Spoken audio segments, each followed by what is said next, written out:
So chapter 19 goes over amines. Do you remember what an amine is? And yeah, with three groups coming off of it, either a combination of hydrogens and carbons, but it's usually say NR3.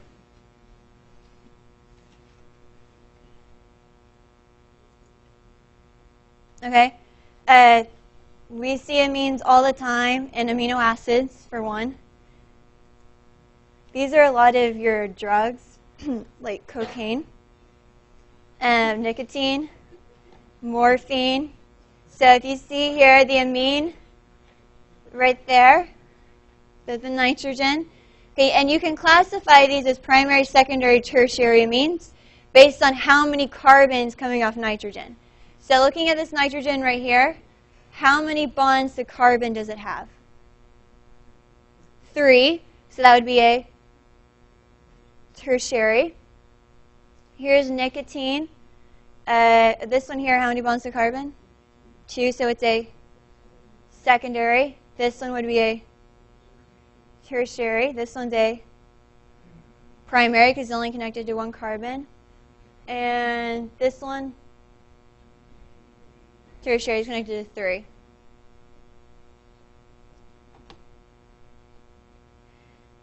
So these also, not only are they your drugs that you use, they're also used a lot of times in plants to protect themselves, either letting out a horrible odor or a poison, one of the two. Your amines usually smell terrible, okay? Cadaverin is an amine, okay? And that's your rotting flesh smell, okay? Now I'm sure most of you haven't been around rotting flesh, but you can only imagine what that would smell like, okay? And most of your amines are pretty close to that, okay?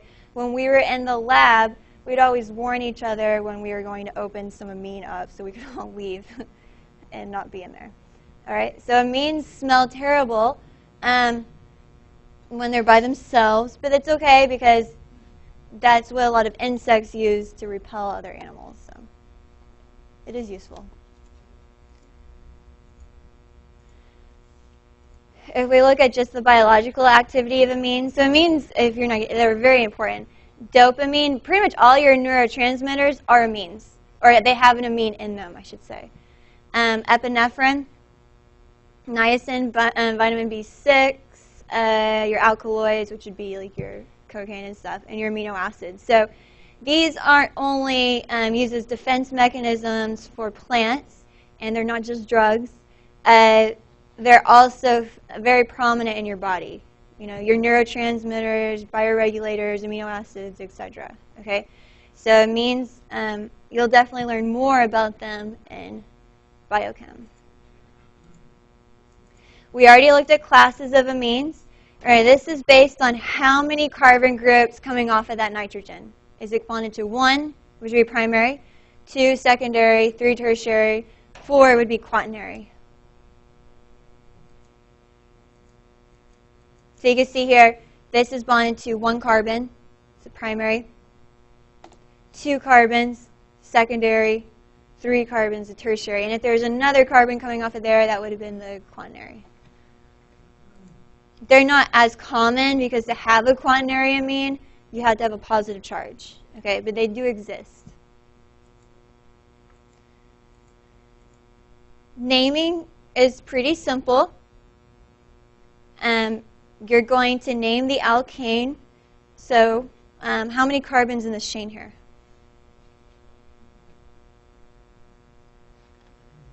Is it 1, 2, 3, 4, 5? Wait, did I skip one? No, 5, right? How do we name 5?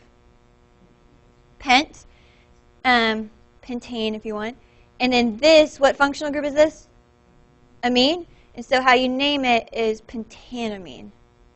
So pentane, drop the E, and then just put amine at the end. Let me show you. Pentanamine. So it looks like pentane, drop the E, and put amine at the end. Now we need to say where the amine is located because the nitrogen could be coming off here, here, here, here. I mean, it could come off anywhere. And where? And this is the the highest priority group. So where is it coming off of? 1. So you see I'm having 1 pentanamine because that's where the nitrogen is coming off. And how do we name this? Bromo. And if this is carbon 1, this is carbon 3. 1, 2, 3. So 3-bromo pentanamine. So let's look at another example here. Now in this longest chain here, how many carbon groups? 6. So what's 6? Hexane. And then with the amine, that would be hexanamine. Where is the amine coming off of? 3. 1, 2, 3. So we have 3 hexanamine. Everybody follow so far? Now these carbon groups, what is this? A methyl, so a dimethyl we want. And where are they coming off? Are they coming off of this chain? No, they're coming off nitrogen, right? So let me show you. Nitrogen is, if it's coming off nitrogen, it's N. So N, comma N, dimethyl 3-hexanamine. So let's say there was a methyl and an ethyl. You would say N, ethyl, N, methyl. So this is just like a number, okay? So if this was if this said 2,3-dimethyl, that would sort of make sense to you, hopefully. And same thing, except it's not coming off of the chain, it's coming off nitrogen. So your number is actually a letter, which is N. So that's really the only new thing. So ending it in amine, and if your carbon group is coming off the amine, you quote-unquote number them, if you want, as N. Now you see, I didn't use methyl as my parent chain. Why? It's smaller, okay? Whichever the largest group coming off nitrogen is, that's your parent chain. That's what gives you this part of the name. These are much smaller, they're only 1 carbon each, so these are your branches. Correct. Because even if they were coming off the chain, you would always put 2 numbers. So if you have 2 branches, you have to have 2 numbers. So in this case, 2 ends. Just to specify that they're both coming off nitrogen and not one coming off the chain.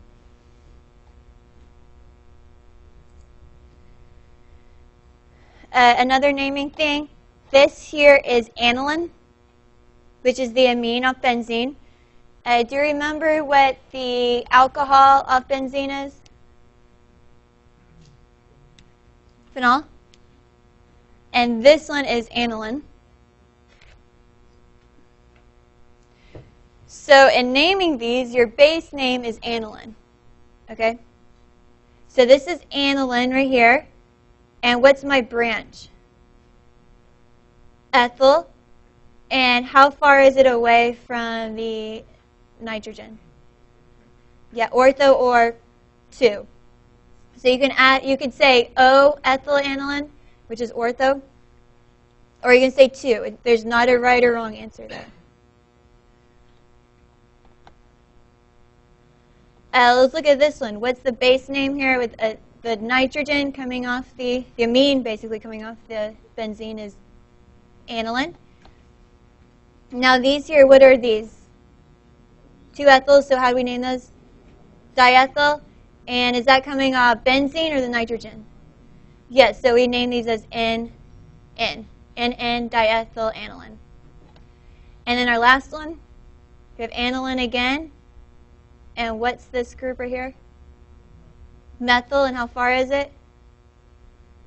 4 or para, how are you going to say it? So 4-methyl aniline. Don't worry about the, I don't know why they did this.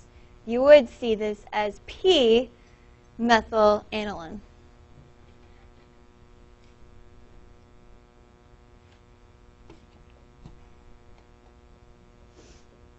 For some reason, they switched all of a sudden. A methyl coming off a benzene is called toluene. Anyway, that's where they get this name from. I don't know why they did that like that.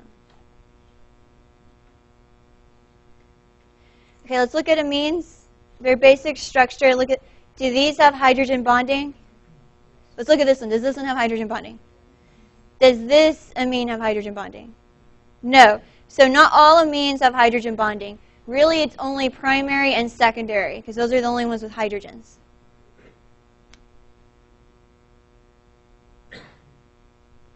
Okay, now compared to the alcohol, nitrogen or oxygen, which one's more electronegative? Oxygen. So which one do you think will have a stronger hydrogen bond? Oxygen. So this will have a high boiling point if it has hydrogen bonding. Okay? But if you're comparing it to the alcohol with the oxygen, the alcohol will always be a little higher, only because oxygen is more electronegative.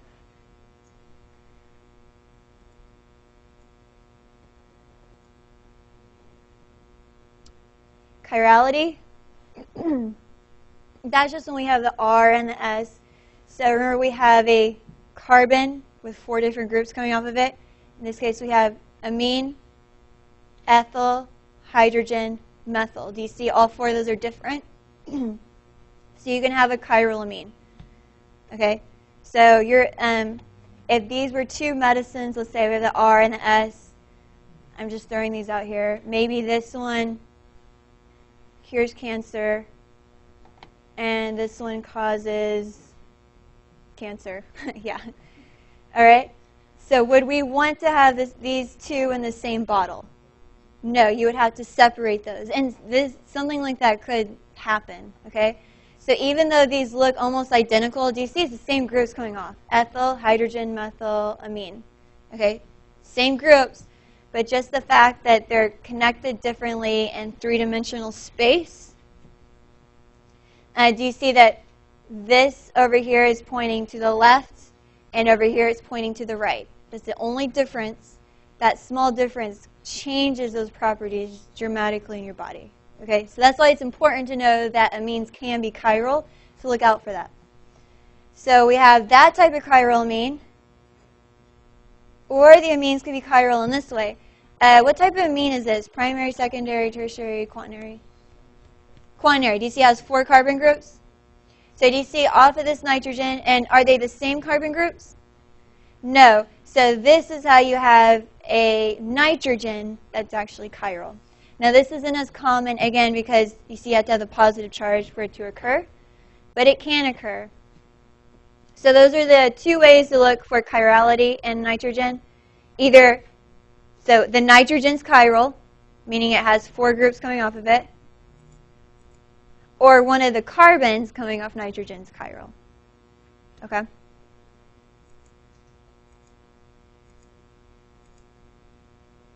We just looked at the boiling points. Or we just talked about them. We talked about the odor. Do they smell good? Do you want to make a candle out of them is the real question. No. And this one here, it describes it as rotting fish. Now, fish in general doesn't smell good. Now imagine it rotting. Okay? Okay. I don't know. If that's your thing, by all means, you make a candle out of it. Okay, amines are basic. Okay, so what we've learned about amines, they can have hydrogen bonding. They can be chiral, meaning 4 different groups coming off of them. And this here, they're basic. Okay, so what does a base do? Do what? Takes off a hydrogen. So right here, this nitrogen, it's a lone pair. What is it grabbing? Hydrogen, leaving group leaving, gaining a hydrogen. Okay, so it can act as a base. Now, what is it acting as right here? So here, the nitrogen wasn't making a bond to carbon. So what is it acting as there? The nucleophile. So if the nitrogen's grabbing a hydrogen off of it, off something else, we call that a base. But if nitrogen's making a bond to carbon, we call that a nucleophile. And you could do either one. Do you see that we have NRH, NRH. I drew the same exact amine. Okay, so you might ask, how do I know when it's going to do which role? You don't usually know until you get your product, okay? It can act either way. So if I put an acid, if I have this base, this nitrogen, this amine, I put it in with an acid, it's going to act as a base. If I put it in with an electrophile, so this good carbon group connected to electronegative atom, it's going to act as a nucleophile. Okay? A what? Yeah, you can isolate it that way. So anytime something can act as a base, it pretty much can always act as a nucleophile. And I described it before as ourselves. So when we're here, we're students, right? But when we go home, we might be a parent or a brother or a sister or, I don't know. Yeah. So there's different roles you play, right? But are you still the same person? Yes. So an amine is still an amine, but it can act as a nucleophile or as a base depending on what conditions it's in. And that's all that means. Now let's look at this one last final thing, and then we're done for the day. Okay, so this is pKb, not pKa. Okay, so keep that in mind. So, but if we were looking at pH, let's go back a minute. pH, the lower the pH, that means a stronger acid. So same thing, if I look at a pKa, the lower the pKa, the stronger the acid. Now I'm looking at a pKb. So the lower the pKb, the stronger the base. Okay? Same trend. We're just looking at an acid strength versus a base strength. B meaning base. So do you see between the two? I have a 3.36 and a 4.74. So this one's stronger. Now let's look at the structure. What's the difference between them? The carbon group. Okay? Do you remember I called the carbon group a electron donating group earlier today? And what does it donate? Electrons. What's the charge of electrons? Negative. Is a base stronger if it's negative? Yes. So an acid, usually you want more positive. For a base, you want more negative. So if it's donating electron density to this nitrogen, it's making it more negative. Okay? So it makes it into a stronger base. Now these here hydrogens aren't considered electron donating or withdrawing. They're too small. We don't care about hydrogen. So is there an electron donating group to make this nitrogen stronger? No. So do you see the pKb is a little higher, so it's a little weaker. So carbon groups, long story short, can make the amine a little more basic. Okay? Makes it a little more negative. So let's stop there, and then we'll pick up tomorrow. Wednesday at midnight.